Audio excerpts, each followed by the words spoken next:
नमस्कार, city light में बहुत बहुत स्वागत है आप सभी का। मैं हूं आपके साथ छाया चौधरी। बुलेटिन की शुरुआत करेंगे बड़ी खबर के साथ। महादेव ऐप से जुड़ी हुई बड़ी खबर है। रायपुर से आपको बता रहे हैं, महादेव ऐप मामले में 4 अंतर्राज्यीय आरोपी गिरफ्तार हुए हैं। एसीबी ओडब्ल्यू की टीम ने मुंबई से आरोपियों को गिरफ्तार किया है और मुंबई के होटल से गिरफ्तार करके आरोपियों को रायपुर लाया गया है। 3 आरोपी जबलपुर और 1 आरोपी बिलासपुर का निवासी बताया जा रहा है। साइबर थाना में मामला दर्ज हो गया है। तो बड़ी खबर आपको बता रहे हैं, महादेव सट्टा ऐप से जुड़ी हुई बड़ी खबर है। रायपुर से आपको बड़ी खबर बता रहे हैं, मामले में 4 अंतर्राज्यीय आरोपियों को गिरफ्तार किया गया है। बताया जा रहा है कि एसीबी और ईओडब्ल्यू की टीम ने मुंबई से आरोपियों को गिरफ्तार किया है। मुंबई के होटल से आरोपियों को गिरफ्तार करके राजधानी लाया गया है। पूछताछ की जा रही है। 3 आरोपी बताया जा रहा है कि जबलपुर से हैं और 1 आरोपी बिलासपुर का निवासी है। फिलहाल साइबर थाना में मामला दर्ज हो गया है। आरोपियों से लगातार पूछताछ की जा रही है। 4 आरोपी गिरफ्त में हैं।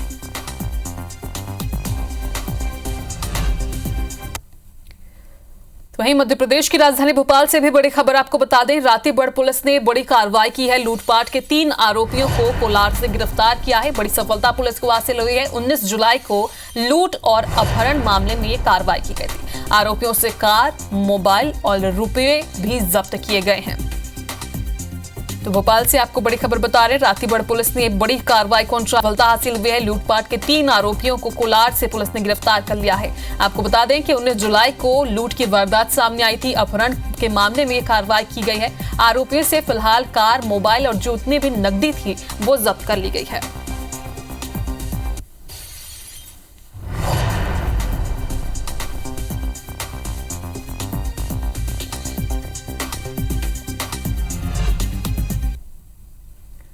छत्तीसगढ़ पीएससी घोटाला मामले में सीबीआई की टीम ने आज रायपुर, बिलासपुर समेत कई जिलों में छापामार कार्रवाई की है। सीबीआई की यह कार्रवाई 15 ठिकानों पर चल रही है। पीएससी भर्ती फर्जीवाड़ा मामले में रायपुर में 6, दुर्ग भिलाई में 3, धमतरी में 2 और महासमुंद में 2, बिलासपुर में 1 और सरगुजा में 1 ठिकाने पर सीबीआई ने छापामार कार्रवाई की है।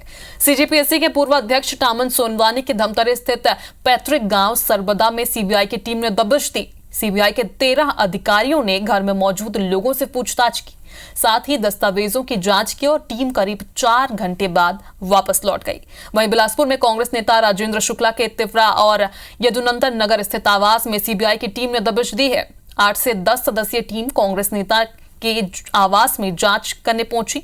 बताया जा रहा है कि कांग्रेस नेता राजेंद्र शुक्ला के बेटे स्वर्णिम शुक्ला का भी नाम सीजीपीएससी गड़बड़ी में शामिल है। हालांकि कांग्रेस नेता राजेंद्र शुक्ला छत्तीसगढ़ से बाहर बताए जा रहे। उनके बेटे भी रायपुर में हैं और स्वर्णिम इस समय संयुक्त संचालक आदिम जाति विभाग में पदस्थ हैं। वहीं भिलाई में सीबीआई की टीम ने 3 जगहों पर दबिश दी, मामले की जांच शुरू की। पूर्व आईएएस और गवर्नर के सचिव रहे अमृत खलको की बेटी और बेटे के चयन से लेकर लालजी कौशिक के बेटे राजेंद्र कौशिक सहित कांकेर में पदस्थ डीआईजी डीके ध्रुव के घर सीबीआई की टीम सुबह से ही पहुंची। सीबीआई की कार्रवाई को लेकर सीएम विष्णुदेव साय ने एक्स पर पोस्ट किया है। उन्होंने लिखा है कि पीएससी मामले में कोई भी भ्रष्टाचारी नहीं बचेंगे। अब सुशासन की सरकार में घोटालों की जांच हो रही है। कांग्रेस की सरकार ने पीएससी में घोटाला कर युवाओं के भविष्य के साथ खिलवाड़ किया।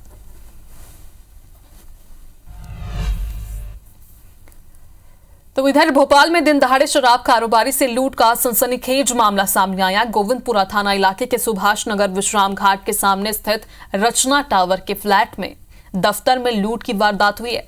शराब कारोबारी के ऑफिस में घुसे 2 अज्ञात बदमाशों ने बंदूक की नोक पर 15 लाख रुपए की लूट की। बदमाश हथियारों से लैस थे और उन्होंने बिल्डिंग की पहली मंजिल पर स्थित शराब कारोबारी संतोष साहू के ऑफिस में घुसकर वहां मौजूद कर्मचारियों पर बंदूक तान दी।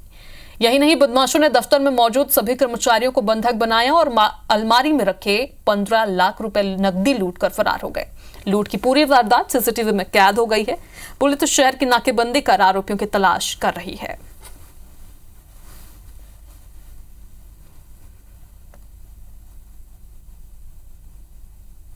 ये घटना का जिम्मेदार कहीं ना कहीं आवास संघ भी है। सुरक्षा एजेंसी जो आवास संघ ने ठेके पर दी है, वो सुरक्षा एजेंसी अपना काम सही नहीं कर रही है। ये सबका दायित्व है, अगर कोई फ्लैट किराए पे देता है तो उसका पुलिस वेरिफिकेशन कराना अनिवार्य है। सीसीटीवी फुटेज वगैरह चेक कर रहे हैं और इसमें कुछ फुटेज वगैरह मिले भी हैं और जो भी टेक्निकल एविडेंस है वो सब इकट्ठे किए जा रहे हैं। अभी भी जो ये घटना हुई है इसके बारे में भी टीम लगातार अपना काम कर रही है, शीघ्र ही हम इसको पकड़ेंगे। रायपुर समेत छत्तीसगढ़ में केबल नेटवर्क चलाने वाले गुरुचरण सिंहोरा के ग्रैंड विजन की बड़ी धांधली सामने आई है। ग्रैंड विजन ने बिजली विभाग के बिजली खंभों का इस्तेमाल कर करोड़ों की चपत लगाई है। देखिए ग्रैंड विजन के ग्रैंड फर्जीवाड़े की पूरी रिपोर्ट।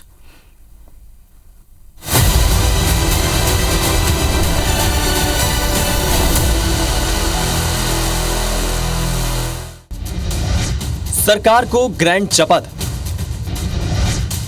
मुफ्त के खंभों से लगाई करोड़ों की चपत, भेजा इस्तेमाल से करोड़ों कमाकर हुआ रिचार्ज, सरकारी खजाने को करता रहा डिस्चार्ज। राजधानी रायपुर में केबल नेटवर्क चलाने वाले सबसे बड़े ऑपरेटर ग्रैंड विजन की बहुत बड़ी धांधली सामने आई है। ग्रैंड विजन ने तमाम नियमों को ताक पर रखकर सरकारी खजाने को जबरदस्त चपत लगाई है। दरअसल केबल नेटवर्क चलाने के लिए ग्रैंड विजन 12-13 सालों से बिजली विभाग के विद्युत खंभों का इस्तेमाल कर रहा है, लेकिन इसके लिए विद्युत विभाग को एक पैसा भुगतान नहीं किया।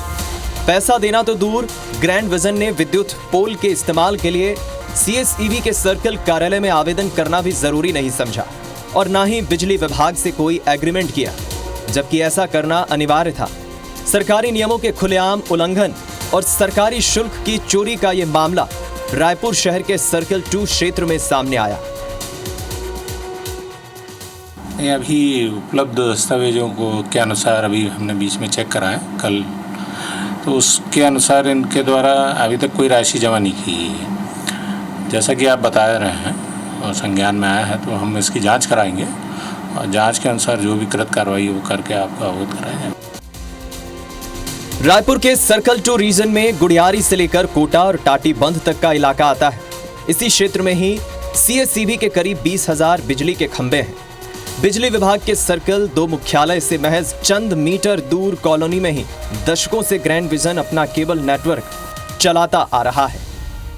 रायपुर के गुड़ियारी इलाके में मौजूद है और इस इलाके में केबल चैनल चलता है वो ग्रैंड न्यूज़ का है। देखिए सामने स्क्रीन इसी घर में है और आपको सामने में ये दिखेगा ग्रैंड जेंटल, आपको वो वाटरमार्क भी दिखाई दे रहा होगा। और घर के लोग हैं, उनसे ज़रा बातचीत करेंगे। चेंज करिए ज़रा इसको भैया। देखिए ये ग्रैंड जेंटल करके आ रहा है और ये केबल नेटवर्क है। भैया कब से इस्तेमाल कर रहे हैं इसको? ये केबल हो गया 12-15 साल हो गया। 12-15 साल से ये चल रहा है। जी। एक और घर में आपको लेकर के चलते हैं, वहाँ पे भी लगभग इसी तरह की चीज़ें आपको दिखाई देंगी, क्योंकि अधिकांश घरों में इसी तरह से केबल नेटवर्क यहाँ पे चल रहा है। तो ये सब घर में यही है, केबल ही सब घर में यही चल रहा है जी, केबल ही चल रहा है। इधर इस इलाका में यही चल रहा है, हमारा न्यू कलीन नगर है पूरा। अच्छा, और कितने साल से चल रहा है? ये 6 साल कर 5-6 साल हो गया। ग्रांड केबल न्यूज चलता है, उस केबल का इस्तेमाल होता है और ऑब्वियसली अगर इस्तेमाल हो रहा है तो फिर यहाँ के पोल के ज़रिए ही हो रहा होगा। सर्कल 2 जो सीएसईबी का है, जिसमें गुड़ियारी इलाका आता है, पूरा कोटा आता है और ये टाटीबंध तक इलाका पूरा जाता है, उस पूरे इलाके में ग्रांड न्यूज चल रहा है, लेकिन कोई परमिशन सीएसईबी से नहीं लिया गया है। और इस बात का खुलासा होने के बाद अब अधिकारी जाँच करके कार्रवाई करने की बात कर रहे हैं।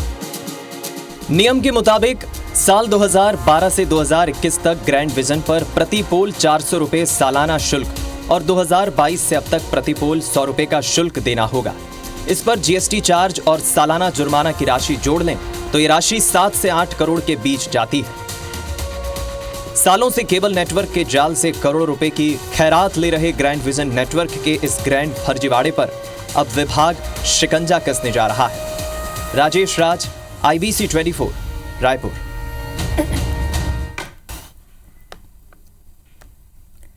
इधर ग्वालियर में शिक्षा विभाग की लापरवाही से शासकीय प्राथमिक विद्यालय चकरामपुरा के शाला भवन की जर्जर इमारत गिर पड़ी है। गनीमत रही कि इमारत गिरने से 15 मिनट पहले ही कक्षा में बैठे 19 बच्चों की छुट्टी कर दी गई थी और सभी बच्चे स्कूल से अपने घर जा चुके थे वरना एक बड़ा हादसा हो जाता। दरअसल मुरार क्षेत्र में शासकीय प्राथमिक विद्यालय चकरामपुरा के जर्जर बरामदे में कक्षा 4वीं और 5वीं और एक कमरे में कक्षा पहली से तीसरी तक के बच्चे पढ़ने के लिए बैठते हैं। जिस समय कमरे की छत गिरी उस दौरान स्कूल से बच्चे और शिक्षक अपने घर जा चुके थे। आपको बता दें कि एक दिन पहले ही आयुक्त लोक शिक्षण शिल्पा गुप्ता ने जर्जर स्कूलों में कक्षाओं को संचालित न करने की बात कही थी। इधर इमारत गिरने की सूचना मिलते ही स्कूल प्रभारी नेत्राम कुशवाहा और शिक्षक हरदौल कुशवाहा मौके पर पहुंचे और डीपीसी सहित वरिष्ठ अधिकारियों को इस मामले की जानकारी दी।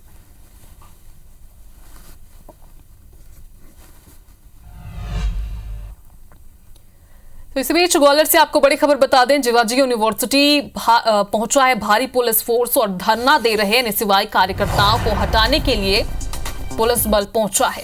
3 कार्यकर्ताओं की तबीयत बिगड़ी है। अस्पताल में फिलहाल तीनों को एडमिट किया गया है। 12 से ज्यादा एनएसयूआई के छात्र अभी भी भूख हड़ताल पर बैठे हैं। तो एनएसयूआई के छात्र आपको बता दें लगातार 3 दिन से भूख हड़ताल कर रहे हैं। बीएड कॉलेज के खिलाफ कार्रवाई की मांग कर रहे हैं और इसी बीच 3 कार्यकर्ताओं की तबीयत भी बिगड़ गई जिन्हें एडमिट किया गया है। फिलहाल भारी पुलिस फोर्स वहां पहुंचा है, यूनिवर्सिटी पहुंचा है, समझाइश देने की कोशिश कर रहा है। नासिर गौरी हमारे साथ फोन लाइन पर जुड़े हुए हैं। नासिर, भारी पुलिस बल वहां पहुंचा है, क्या स्थिति है वहां पर? देखिए, पुलिस और प्रशासन के अधिकारी वहां पर पहुंचे हुए हैं क्योंकि एनएसयूआई के जो कार्यकर्ता हैं वो बीएड कॉलेजों के खिलाफ कार्रवाई की मांग को लेकर बीते 3 दिन से भूख हड़ताल कर रहे हैं और उसमें से अब छात्रों की जो तबीयत है वो बिगड़ना शुरू हो गई है। 3 छात्रों को अभी अस्पताल ले जाया गया है। अब पुलिस और प्रशासन की कोशिश यही है कि जो छात्र बाकी जो बैठे हुए हैं उनको अब धरना किसी भी कीमत पर खत्म कराया जाए। उसी के तहत भारी पुलिस फोर्स है जिवाजी यूनिवर्सिटी के कैंपस में पहुंचा हुआ है। अभी तो समझाइश दिया जा रहा है, लेकिन जिस तरह के जो हालात लग रहे हैं उससे ये लग रहा है कि अब बलपूर्वक भी इनको हटाया जा सकता है क्योंकि जो स्थिति है, क्योंकि एनएसयूआई के जो कार्यकर्ता है वो मानने को तैयार नहीं है, शांतिपूर्ण तरीके से अपना हड़ताल खत्म करने को राजी नहीं है और ऐसे में कहीं ना कहीं पुलिस और प्रशासन एक बड़ा एक्शन इनके ऊपर ले सकता है। बिल्कुल नासिर, तो आप नजर बनाकर रखिएगा। लगातार तीसरा दिन है और तीसरे दिन भी कार्यकर्ता मानने को तैयार नहीं है। भारी पुलिस बल की जानकारी भी हमारे संवाददाता दे रहे हैं और जैसा कि हमारे संवाददाता बता रहे हैं कि शांतिपूर्वक अगर ये अपना हड़ताल खत्म नहीं करते तो पुलिस को अपने बल का प्रयोग भी यहां करना पड़ सकता है। फिलहाल आगे बढ़ते हैं। मध्य प्रदेश में प्राथमिक शिक्षक भर्ती में आरक्षण नियमों की अनदेखी करने पर हाईकोर्ट ने नाराजगी जताई है। भर्तियों में आरक्षित वर्ग के मेरिटोरियस उम्मीदवारों को उनकी चॉइस फिलिंग के मुताबिक नियुक्ति न देने पर कोर्ट ने हैरानी जताई। जबलपुर हाईकोर्ट ने मामले पर राज्य सरकार के लोक शिक्षण संचालनालय कमिश्नर से 15 दिनों में स्पष्टीकरण मांगा है।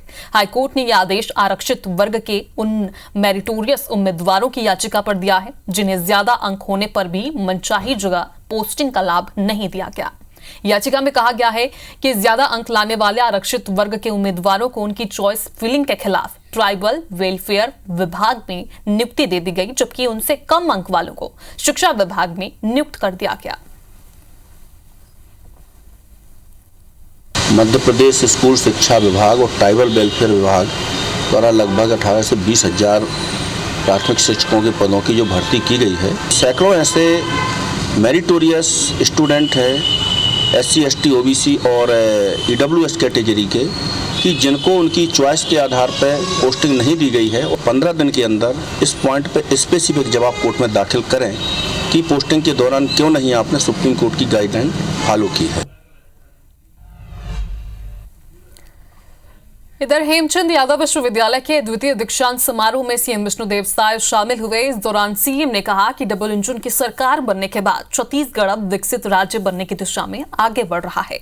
हमारी सरकार विद्यार्थियों के लिए कई काम कर रही है। 2028 में इसका लाभ भी देखने को मिलेगा। उन्होंने दीक्षांत समारोह के दौरान ये भी कहा कि हेमचंद यादव विश्वविद्यालय प्रबंधन की मांग के अनुरूप UDT और ऑडिटोरियम निर्माण का काम भी जल्द पूरा होगा। It is a great pleasure to be in this second convocation of Hemchand Yadav University. Many students got PhD and gold medal. I congratulate them and hope this university will do in multi sectors. And I do hope also that the university will get the excellence. तो deputy CM TS Singhdeo Sai सरकार की सराहना उन्होंने की है। दरअसल विष्णुदेव साय सरकार ने तमोर पिंगला अभ्यारण्य को टाइगर रिजर्व क्षेत्र के रूप में नई पहचान दी है। इस निर्णय को पूर्व उप मुख्यमंत्री सिंहदेव ने भी सराहा है। कहा कि रमन सिंह शासनकाल से वो इस परियोजना के लिए प्रयासरत थे और इसके लिए कई बार पहल हुई, मगर अब अंतिम निर्णय विष्णु सरकार ने लिया है जो कि सराहनीय है। टीएस सिंह ने कहा कि टाइगर रिजर्व क्षेत्र घोषित होने से न सिर्फ वन्य जीवन को संरक्षण मिल सकेगा बल्कि क्षेत्र का विकास भी संभव है। विष्णुदेव साय जी के नाम से मैंने सुना कि कैबिनेट का ये निर्णय है, तो मैं धन्यवाद भी देना चाहूंगा, बधाई भी देना चाहूंगा। और व्यक्तिगत कारण ये कि इस प्रोजेक्ट से मैं भी पिछले करीब 10-15 साल से जुड़ा हुआ हूं। रमन सिंह जी जब मुख्यमंत्री थे, हम लोग विपक्ष के विधायक थे, तो उन्होंने मुझे प्रदेश की वन समिति का सदस्य बनाया था और उस समय से मैंने ये प्रस्ताव दिया था कि इस क्षेत्र को टाइगर रिजर्व बनाया जाए। तो छत्तीसगढ़ के पूर्व डिप्टी सीएम टीएस सिंहदेव ने पेड़ कटाई को लेकर नाराजगी जताई है। इसको लेकर उन्होंने भूख हड़ताल पर बैठने का भी ऐलान कर दिया है। दरअसल अंबिकापुर के ग्राम बधियाचुआ में जंगलों की कटाई हो रही है और 100 एकड़ से ज्यादा जमीन पर माफिया ने कब्जा कर लिया है। इसके बावजूद जिला प्रशासन ने कुछ भी कार्रवाई नहीं की, जिससे नाराज होकर टीएस सिंहदेव ने हड़ताल पर बैठने की बात कही है। बताया जा रहा है कि बधियाचुआ ग्राम पंचायत के लोगों ने कई बार जिला प्रशासन और वन विभाग से लिखित में शिकायत भी की, लेकिन जिम्मेदारों ने ग्रामीणों की एक न सुनी, जिसकी वजह से जंगल में पेड़ों की कटाई कर अवैध रूप से माफिया कब्जा कर रहे हैं, जिस पर कार्रवाई नहीं होने से नाराज पूर्व डिप्टी सीएम सिंहदेव ने कहा कि अगर न्याय संगत बातों को नहीं सुना जाता है तो आने वाले दिनों में वे ग्रामीणों के साथ भूख हड़ताल पर बैठेंगे। बड़ा बड़ा पेड़ था, सब कटाई हो गया और निरंतर गांव वाले से शिकायत करते रहे, कलेक्टर को भी, फॉरेस्ट को भी, लेकिन इसमें कभी कब्जा नहीं रोका गया किसी प्रकार का। गांव में आक्रोशित है कि हम लोग का निस्तारी है। अगला कदम इसको रोकने का होगा। ये नौबत तो नहीं आनी चाहिए कि यहाँ के मैं भूख हड़ताल में बैठूं। ये तो अति हो जाएगी। नौबत आई तो बैठूंगा, ये तो अति हो जाएगी। तो यानी हल्कापन है क्या? हमारी व्यवस्था ऐसी है कि ये सब करना पड़ेगा तब कार्रवाई हो। तो दवा खरीदी के लिए छत्तीसगढ़ मेडिकल सर्विसेज कॉर्पोरेशन यानी CGMSC पर साय सरकार ने बड़ी कार्रवाई की। रेट कॉन्ट्रैक्ट के आधार पर की जाने वाली सभी सप्लाई के टेंडर ऑर्डर को निरस्त कर दिया गया है। देखिए एक रिपोर्ट।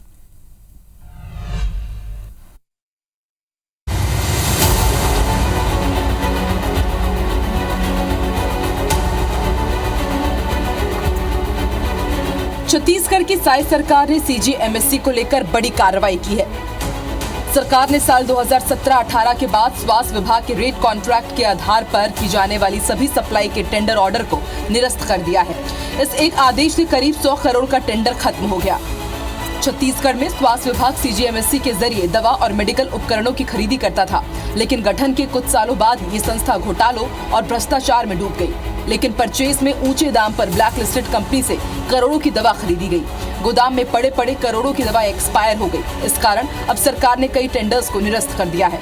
अभी तक के जो चले आ रहे थे और विशेष रूप से ऐसे टेंडर जिनमें एक बार रेट कॉन्ट्रैक्ट होने के बाद निरंतर उस पर उसी दर पर खरीदी चालू था, ऐसे सभी टेंडरों को दवाइयों को छोड़कर, चाहे रीजेंट हो, चाहे कंज्यूमेबल्स हो, चाहे उपकरण हो, चाहे अन्य खरीदी के टेंडर हो, सभी को निरस्त कर दिए गए हैं और टोटल खरीदी जेम पोर्टल पर होगा। सरकार के इस फैसले से CGMSC को सप्लाई करने वाली 105 कंपनियां बाहर हो गई हैं, जिनमें Mokshit corporation, Medilux system, Bharat medical system, DK scientific technology, टान बायोमेड इंजीनियरिंग, आदर्श इंटरप्राइजेस और BPL मेडिकल टेक्नोलॉजी जैसी कंपनियां शामिल हैं। इधर स्वास्थ्य विभाग कह रहा है कि अब CGMSC में खरीदी केंद्र सरकार के जेम्स पोर्टल से होगी और वहाँ जो आइटम उपलब्ध नहीं होगा उसकी खरीदी वित्त विभाग की अनुमति से होगी।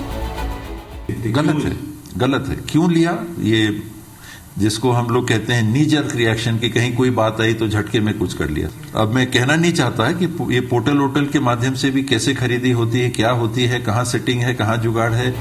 बहरहाल सरकार इसे CGMSE की क्लीनिंग और केंद्र सरकार की मंशा अनुरूप जेम्स पोर्टल से खरीदी की दिशा में बड़ा कदम बता रही है, लेकिन अब भी इस दिशा में बहुत सारे काम होना बाकी है। राजेश राज के साथ ब्यूरो रिपोर्ट IBC 24 रायपुर। इधर मुख्यमंत्री डॉक्टर मोहन यादव ने हर घर तिरंगा अभियान को लेकर बैठक ली और बैठक के बाद ऊर्जा मंत्री प्रद्युमन सिंह तोमर ने मीडिया से चर्चा करते हुए कई बातें रखी है। कहा कि देश को आजाद कराने वाले शहीदों की याद में हर घर तिरंगा अभियान चलाया जाएगा। आदर्श विधानसभा बनाने के लिए सरकार की तैयारी पर कहा कि हर एक विधानसभा के लिए कार्य योजना बन रही है। बेहतर विजन से विधानसभा क्षेत्रों में विकास के काम हो, इस पर फोकस है। बीजेपी विधायक प्रीतम लोधी की शिकायत पर कहा कि कई बार दुर्घटना, निर्माण और विकास कार्यों के चलते बिजली की आपूर्ति रोकनी पड़ती है। बता दें कि बीजेपी विधायक ने ऊर्जा मंत्री से शिकायत करते हुए कहा था कि एक अधिकारी जानबूझकर बिजली काट रहा है। ऐसे अधिकारी के खिलाफ कार्रवाई होनी चाहिए।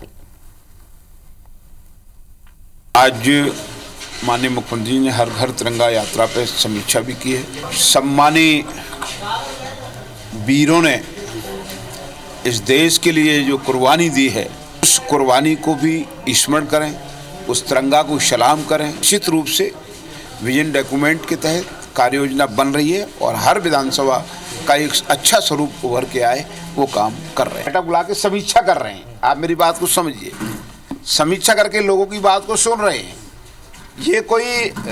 ये प्रयोग है अपने आप में, और सुन करके अधिकारियों की सुन करके कार्य योजना बना रहे हैं, निराकरण कर रहे हैं।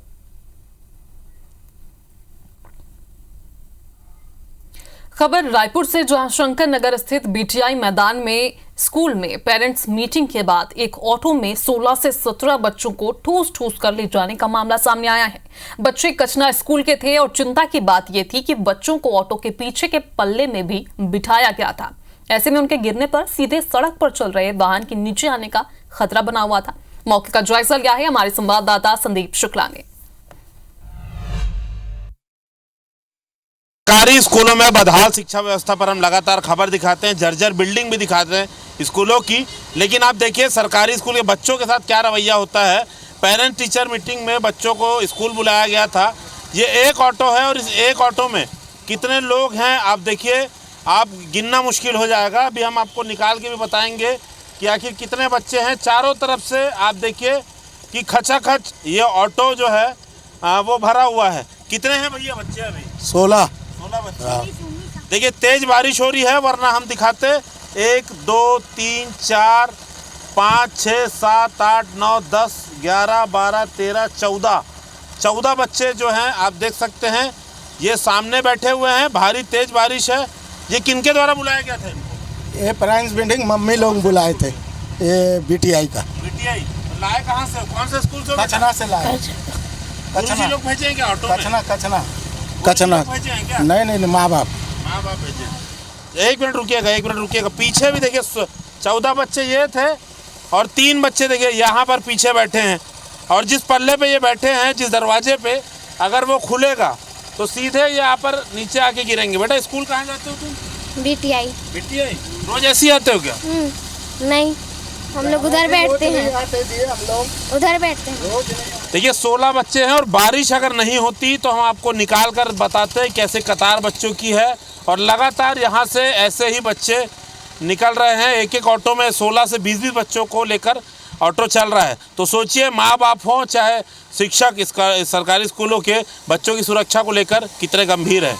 कैमरा योगेंद्र मिश्रा के साथ संदीप शुक्ला, IBC 24 रायपुर। चलिए इसी के साथ सैटेलाइट में फिलहाल अभी के लिए इतना ही। आगे आप देखते रहिए IBC 24। नमस्कार।